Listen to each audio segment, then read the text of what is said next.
What's up guys? Welcome back to the channel, and today I have a review for you on the Wing Freedom Bike. It's an e-bike, so an electronic bicycle, if you will.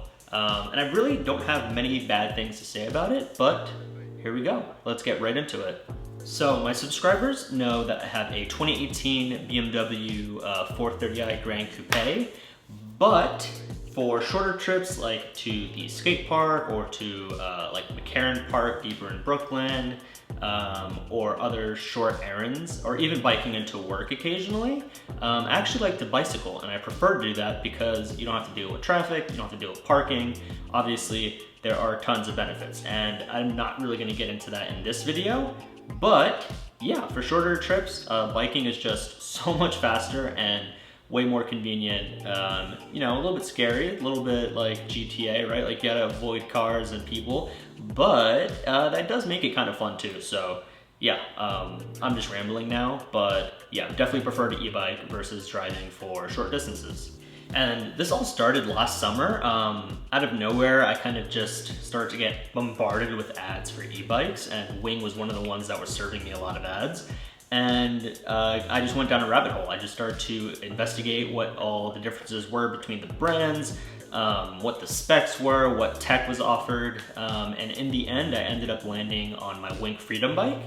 But yeah, so this is a review of 1 year ownership basically, and just over 100 miles, which I know isn't a lot compared to like other e-bike enthusiasts, but considering New York, everything is like a mile away, it adds up. So yeah, let's chat about why I specifically chose the Wing Freedom Bike, and you know what the benefits are of going with Wing. To start off, my configuration of the Wing Freedom Bike comes with the 10.4 ampere hour battery pack, which is rated for, I think, up to 45 miles. I think it totally depends on your like weight and pedal assist level and all of that, but yeah, in like super duper perfect conditions, you'll get up to 45 miles. I also got it with an optional throttle, optional fenders, and then with a coupon I used at the time last summer, I got $200 off and a free rear rack, which was also a really great selling point because I definitely wanted the rear rack to attach my skateboard to. So yeah, it ended up being a complete package for around $1,600 after taxes and, you know, fees and all of that. And I picked it up in person, so I didn't do shipping, I didn't pay for shipping. I picked it up at their location on 12th Street, I think it is. I think it's like 12th Street and 1st Ave, somewhere around there in Manhattan. And yeah, got it myself.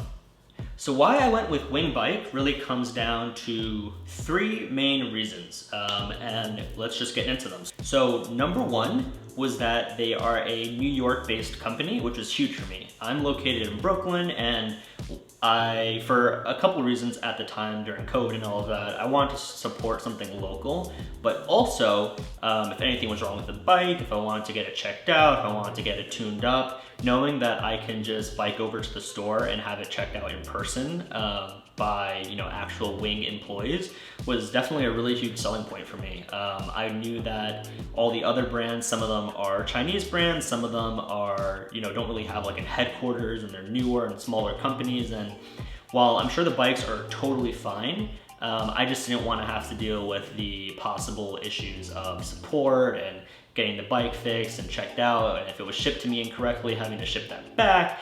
It was just a whole bunch of nonsense I didn't want to deal with. So Wing being a New York-based local company just made a lot more sense, and I do think I paid a little bit of a premium for that, but I'm totally fine with that, and to me it was definitely worth it. I've gone to the Wing stop a few times, and they've always been super helpful, super nice. So definitely recommend that if you're in New York, you consider Wing bikes as your next e-bike, because they are super friendly and really helpful, and yeah, it's good to support something local.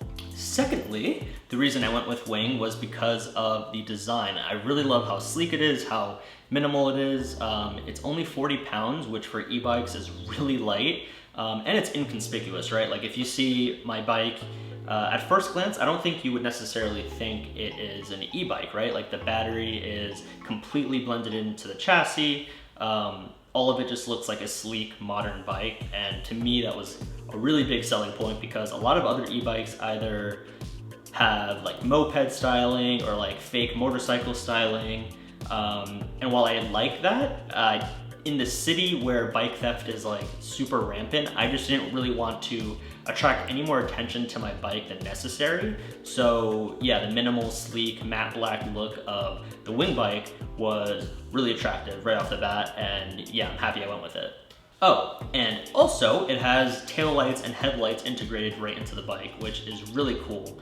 It makes night biking way safer, and then also I just like it for when I'm biking in heavy traffic because I think it makes me stand out a bit more, and you know, kind of reduces the chances of a driver not noticing me on the street and potentially like opening a door into me or, you know, driving into my lane. Yeah, the lights just are super helpful, and they're really sleek, really bright LEDs. Overall, I can't say enough about the design. I just really like it. I love the center bar. I love the shape of it. I love the height of it. I'm about 5'8", and the Wing Freedom was perfect for me. I think if you're around that like 5'6" to 5'8" range, if you're worried about the bike if you're worried about the bike being too tall, you'll be totally fine. It might just take a bit getting used to like mounting and dismounting it, but if you're comfortable on bikes, you'll be totally comfortable on this. But definitely I would say if you're shorter than 5'6", it will get into hairy territory for sure. So yeah, then you can get the Freedom S, I think it's called, for a smaller bike. But yeah, for the Wing Freedom, if you're 5'8", totally good to go.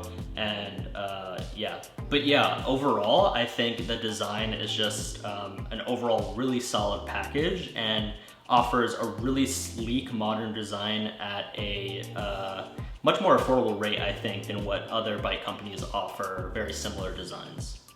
Number 3, and the last reason I went with the Wing bike and why I love my Wing bike is because of the tech. Overall, it's a really strong conglomeration thing of tech.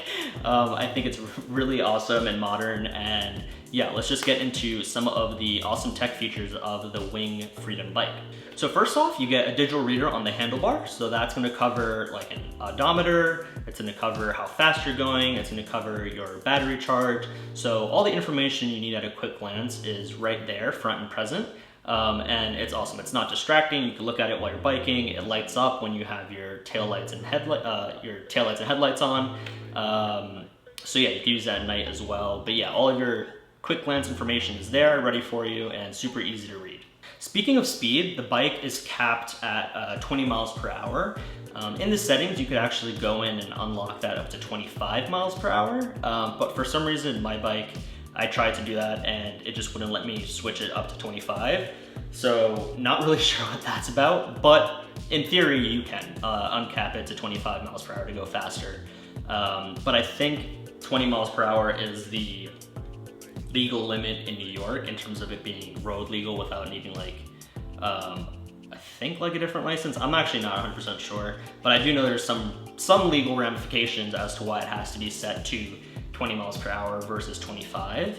But that just means that the electric motor won't go faster than that, but you can go faster than that. I've gone as fast as around 35 to 40 miles per hour heading down the Williamsburg Bridge. So you could definitely go faster, but the electric motor will just stop. It won't keep kicking up. So if you put it into like 7th gear and you're pedaling your hardest downhill, you will 100% go faster than 20. It's just that you won't be helped electronically. Next up, beyond the integrated headlight and taillights that I've mentioned, it also has an integrated horn, which I thought was pretty unique. Instead of the normal bell that other bikes have, it has like a digital horn of sorts. And honestly, even though it's kind of annoying, I do think it is something that a driver would hear, whereas they might not hear the bell on a normal bike. And so if you're trying to alert people and bikers and cars that you're, you know, in the road next to them or you're trying to pass them, I think the horn is actually really helpful because of the fact that it's kind of annoying and loud. Another really cool function of the Wing Freedom bike is that it has a built-in locking system. So you get like a little key fob that you can hit the lock button on, and if you try to move the bike, it will just start screeching an alarm off.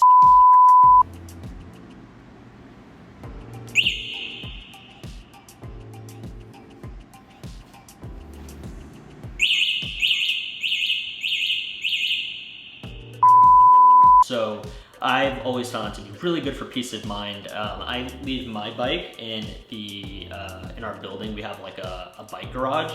So I leave it in there, chain it up, put the alarm on, and I just know that if anyone tries to touch the bike or move it, they will be quickly discouraged. And that alarm is super loud, it's super obnoxious, and definitely does its job of like alerting people that someone is touching the bike that shouldn't be. So I thought that was a really cool feature. You know, it doesn't have the super premium feature of like a built-in GPS and a tracking system. So that's like one mark, I guess I could say, against the Wing Freedom. But beyond that, the alarm system does work really well. So it's kind of like a give and take. You spend a little bit less, you're not gonna get those super premium features, but to me, I still feel pretty secure about it, and I would definitely leave it on the street. I have before. And yeah, so I feel like security-wise, it's a pretty strong offering, even if it's not the most premium. And lastly, about the tech, we should talk about the pedal assist. It is an e-bike after all, so there are 5 different levels of pedal assist. And so for me, I usually like to put it, I'm a little bit of a speed demon, honestly. So I like to put it up to 5, and then I'll put the gear in 7, which is the highest gear it can go to. And I do that for kind of multiple reasons. On one hand, I do want to still feel somewhat of a workout when I'm biking. But secondly, it does help me go as fast as possible. So yeah, that's my combination. But for just normal kind of casual biking around, I do think leaving it in around like 2 to 3 on the pedal assist level is probably ideal. But yeah, crank it up to 5 if you want to go fast, and you will have a blast. Also, like I mentioned, I have the optional throttle. So that is basically like giving you full level 5 speed with just kind of like the flick of your thumb. And I find that to be really good for starting to bike. Like when you get on the bike, instead of having to like push through and pedal, just hit the throttle a bit, it'll get you going, and then you can pedal afterwards. So I definitely love that. It's good to get around people. It's good to, you know, if you're stopped at a red light and it turns green, good to just get your speed up really quickly so you're not kind of lagging behind the cars. So yeah, honestly, I recommend getting the throttle on top of everything. I think it's really awesome. But yeah, so that's basically all the tech that comes to mind and that I could think of off the top of my head. It's definitely an awesome package. I do think the pricing is pretty competitive with other people, and you know you're getting a trustworthy brand that you can see in person and interact with employees in person. You know, other brands might have similar features for a couple $100s less, but they might be foreign companies. They might not have any like brick and mortar stores that you can go to and get things checked out. And so it's just a little bit more of a risk, and I didn't want to take that risk. So yeah, that is basically why I went with Wing Freedom. And I think that really wraps it up, guys. I don't think there's much more to say. Overall, I really love the bike. I use it as often as I can.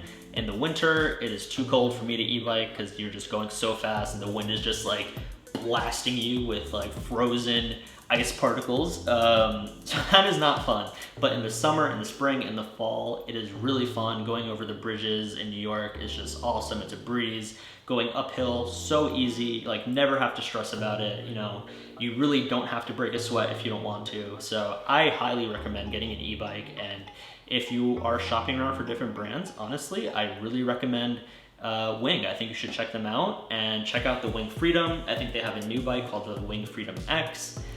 If you're on the shorter side and you want a smaller bike, the Wing Freedom S is probably perfect for you. But yeah, that's all I gotta say. I really hope you enjoyed this review. If you have any questions about the bike, leave it down in the comments below. Definitely hit the subscribe button, and I will catch you in the next video. Peace.